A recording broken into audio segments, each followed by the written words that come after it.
Hey everybody, what's going on? This is Travis with ThinkKnowLive.Media, and I've got a question for you today. Are you one of those who likes to just beat yourself up? When something goes wrong or whatever, or you say the wrong thing, are you one of those who likes to beat yourself up?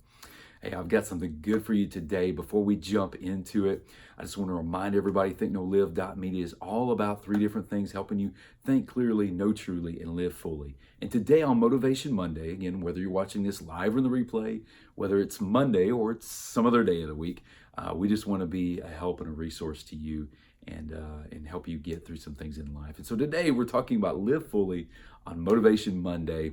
Please like, share, subscribe, follow whatever platform, whether it's Instagram, YouTube, Facebook, whatever you're watching on. Please share that and show us that there is value that you're receiving from videos like these. Okay, so let's jump back in.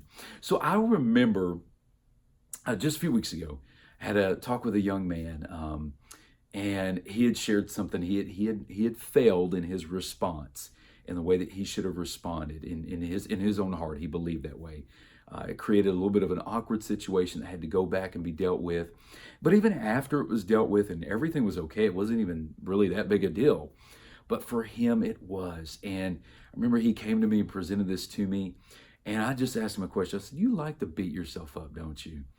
He said, "Yeah." He said, "I mean, I don't like to, but yeah, I do tend to." I said, "Man, I totally get that. When I was younger, I was one of those, and I'm only going to speak for me. I just felt like I had to give the perfect response, the perfect reply. I had to act perfect, whatever that meant. Hard to even really quantify what that could have been in every moment. And when I didn't, which was often, I would spend, if not minutes, hours laboring over and just beating myself up, replaying, rewinding, and replaying the tape again over and over and over again. And so, here's the interesting thing, and I wanted to share with all of you what I shared with him on Motivation Monday today. You know, the quality, or maybe I don't know how to call it a quality, but the ability to beat yourself up over situations get awkward, whether you cause them or you just react to them in the wrong way, or maybe they go completely sideways and you end up regretting. And maybe there are situations, and I'm sure there are enough, where you do regret. But this is about really isolating those things and getting you past just beating yourself up and actually using this characteristic as a leverage for positive force and for growth in your life. And that quality, that characteristic is what we call introspection. It's the ability to look inside yourself, the ability and the desire, and almost it's almost something for many people. It's innate. For some people, it's a learned behavior. Consider yourself very gifted. If you're one of those who beat yourself up, well, pat yourself on the back for a second, because that means you care at a deeper level and for different reasons. And of course, could be for as many different reasons as there are different people, but let's stay focused. But the quality, the characteristic is introspection.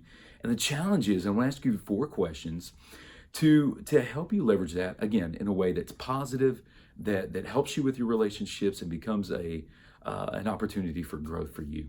So that first question that you have to ask is, what exactly happened, like externally, when I walked into the situation, or maybe the situation erupted in front of me? Like, what was going on? And if you have even more insight, you take another layer deeper. What was going on behind the scenes before the scene got on the scene, if that makes sense?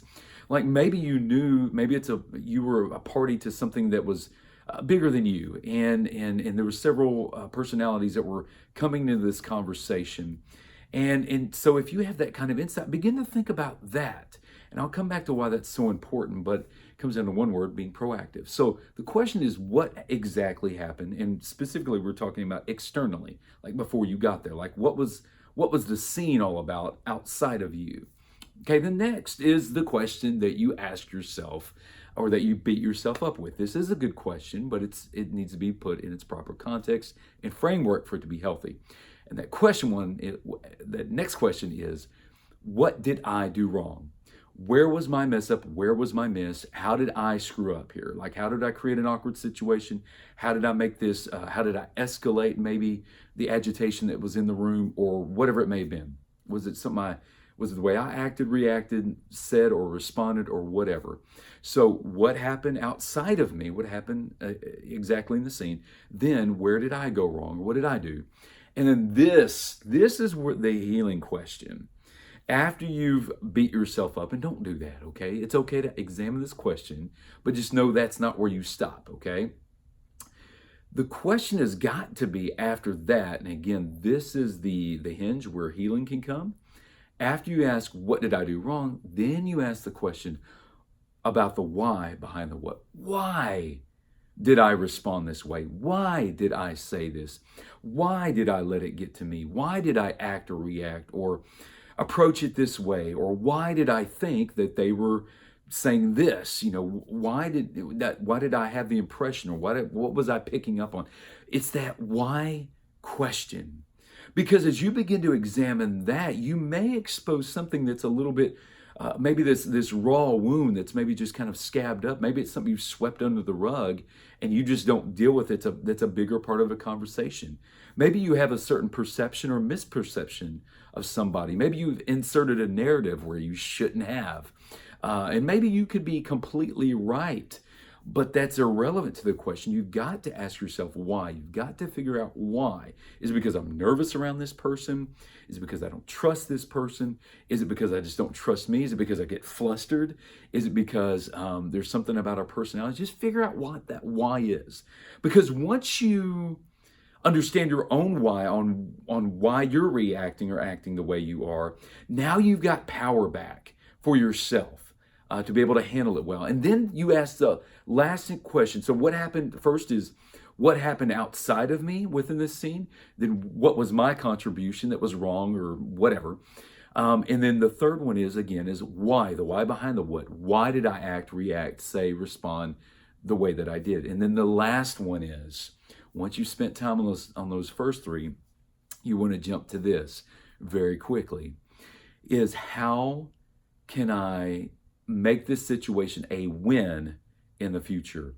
If I have to deal with this question or this instance, maybe it's a different group of people, whatever it may be, more than likely, if you dealt with it with a certain group of people that you have constant interaction with, it will come up again. But I don't want to get outside of scope here. The point is, you will be met with more than one problem, and you'll be met with it more and more times than just once in your life. So prepare your heart and mind and your spirit for that moment. Ask yourself, what could I have done? How could I have created a win in this situation? And then make up your mind that that's what I'm going to do from now on. If I'm ever confronted with that type of situation or put in those circumstances, this is how I'm going to react. This is how I'm going to create a win. Well, hey, that video went almost a little bit longer than I meant for it to. Again, this is Travis with ThinkKnowLive.Media. I hope this was helpful. Hey, tell me about one of your situations. I would love to hear how you beaten yourself up. Like, what are some of the situations that maybe spoke to you, and maybe you're running through these questions in your mind in a particular situation. Tell us a little bit about it. I'd be curious to hear. And if there's any other way that we can help, we are always here to do just that. We want to help you think clearly, know truly. And today we're talking about how you can live fully. Stop beating yourself up. It's Travis Marshall with ThinkKnowLive.Media.